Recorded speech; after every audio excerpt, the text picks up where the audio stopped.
আলাইকুম রহমতুল্লাহি ওয়া বারাকাতুহু। সম্মানিত ইমানদার দিনদার মুত্তাকি পরেজগার ভাইরা, আজকের ভিডিওতে আমরা যেহেতু রমজান মাস চলছে সেজন্য সাদকাতুল ফিতর আমরা কত দেব এবং সাদকাতুল ফিতর কি কোন কোন দ্রব্য দিয়ে আমরা দিতে পারবো, সাদকাতুল ফিতর কারা দিবে এবং সাদকাতুল ফিতর কাকে দেবে এবং সাদকাতুল ফিতর কখন আদায় করতে হবে, এই সংক্ষিপ্ত বিষয় নিয়ে ভিডিওটা এনেছি। অনুগ্রহ করে পূর্ণ ভিডিওটা দেখে যাবেন। আপনি যদি সাদকাতুল ফিতর দেওয়ার মালিক হয়ে থাকেন তাহলে অবশ্যই আপনার এটা কাজে লাগবে। দর্শক শ্রোতা, আমরা প্রায়শই জানি যে প্রত্যেক মুসলমান ব্যক্তির উপর সাদকাতুল ফিতর প্রদান করা ওয়াজিব। কিন্তু এই প্রত্যেক ব্যক্তি বলতে কারা? যাদের কাছে ঈদের দিন সকাল বেলাতে ঋণ মুক্ত ৭.৫ তোলা সোনা, যার বর্তমান পরিমাণ ৮৭ গ্রাম ৪৮০ মিলিগ্রাম, ৫২.৫ তোলা রূপা রয়েছে বর্তমান সময়ে, যার গ্রাম হিসাবে পরিমাণ ৬১২ গ্রাম ৩৬০ মিলিগ্রাম বা তার সমপরিমাণ সম্পদ থাকলে সেই ব্যক্তি নিজের এবং তার নাবালক সন্তান সন্ততিদের পক্ষ থেকে ঈদের নামাজের পূর্বে ঈদের নামাজের আগে সাদাকাতুল ফিতর আদায় করবে। এটা হলো ওয়াজিব, এটা করতেই হবে। এবার কথা হলো জন পিছু অর্থাৎ মাথা পিছু একজনের কত করে সাদকা দিতে হবে।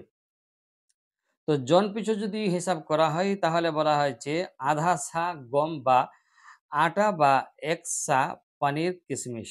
কেননা আমরা সাদকাতুল ফিতর আদায় করতে পারবো ৫টি জিনিস দিয়ে। প্রথম হলো গম, যব, কিশমিশ, পানির আর আপনার জায়গায় খেজুর। এই ৫টি বস্তু দিয়ে আমরা সাদকাতুল ফিতর আদায় করতে পারবো। তো বলে দেওয়া হয়েছে ভিডিওর মধ্যে। এবার আসুন, যারা সাদকাতুল ফিতর দেবে অর্থাৎ যারা গম বা আটা দিতে চান তাদের জন পিছু ১ কেজি ৬৯২ গ্রাম দিতে হবে এবং যারা মূল্য দিতে চান তাদের জন পিছু কমপক্ষে ৳৬০ আদায় করতে হবে এবং যারা যব, কিশমিশ, খেজুর বা পানির দিতে চান সেই ব্যক্তি ১ সা, তাকে ১ সা দিতে হবে। বর্তমান সময়ে ১ সা ওজন হলো ৩ কিলো ৩৮৪ গ্রাম। চলতি বছরে ২০২৪ সালে হিসাবে পুরুলিয়া শহরের জন্য এবং পার্শ্ববর্তী এলাকার জন্য যেন সাদকাতুল ফিতর নির্ধারিত করা হয়েছে কমপক্ষে ৳৬০ জন পিছু। এটা নির্ধারণ হয়েছে। পুরুলিয়া ব্যতীত অন্যান্য স্থানে বা অন্যান্য জায়গাতে, অন্যান্য জেলাতে সেই জেলা অনুযায়ী হবে, পুরুলিয়ারটাই হবে না। সেজন্য যেহেতু পুরুলিয়ার বাসিন্দা আমি নই, আমি বাঁকুড়ার বাসিন্দা, পুরুলিয়ায় থাকি, তার জন্য সাদকাতুল ফিতরের পরিমাণটা এবং আপনি কি দিয়ে দিতে পারবেন। দেখুন, সামগ্রী, পরিমাণ এবং প্রচলিত ওজন এবং মূল্য, এই ৪ টে জিনিস।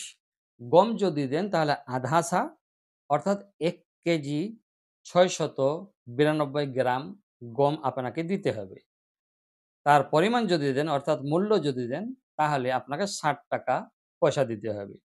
আর যব যদি দেন তাহলে যব হলো ১ সা অর্থাৎ ৩ কেজি ৩৮৪ গ্রাম, যার মূল্য হলো ৳১৫৫। কিশমিশ দ্বারা যদি সাদকাতুল ফিতর আদায় করতে চান তাহলে কিশমিশের ১ সা, যার পরিমাণ বর্তমানে ৩ কিলো ৩৮৪ গ্রাম অর্থাৎ ৳৯৫৫ তাকে সাদকা করতে হবে একজনের পিছনে। খেজুর যদি দেন তাহলে ১ সা, আর ১ সার পরিমাণ হলো ৩ কেজি ৩৮৪ গ্রাম, এটাও একই। কিন্তু টাকা অর্থাৎ পয়সা মূল্য যদি দেন তাহলে ৳১,০২০ লাগবে আপনাকে। আর পানির দিয়ে যদি সাদকাতুল ফিতর আদায় করতে চান তাহলে ১ সা অর্থাৎ ৩ কেজি ৩৮৪ গ্রাম। এই অর্থাৎ ৩ টি জিনিসের যে পরিমাণ রয়েছে কিলো হিসাবে সেটা সবার একই। তো খেজুরের যেহেতু ৩ কিলো ৩৮৪ গ্রাম লাগছে, তার টাকা লাগবে আপনাকে ৳১,০২০। কিন্তু গমের যে আধা সায়ের ব্যাপারটা রয়েছে সেটা হলো ৳৬০ আপনাকে জন পিছু দিতে হবে।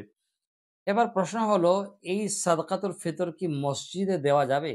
জি, এই সাদকাতুল ফিতর মসজিদে আপনি দিতে পারবেন না।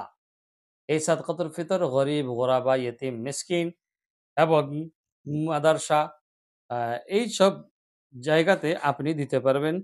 অন্যথায় অন্য কাউকে আপনি এই জিনিস দিতে পারবে না। যারা সাদকাতুল ফিতর লেবার উপযুক্ত তাদেরকে সাদকাতুল ফিতর দেওয়া চলবে। অন্যথায় মসজিদে এটা কাজে লাগবে না। আশা করব বুঝতে পেরেছেন। ভালো থাকবেন।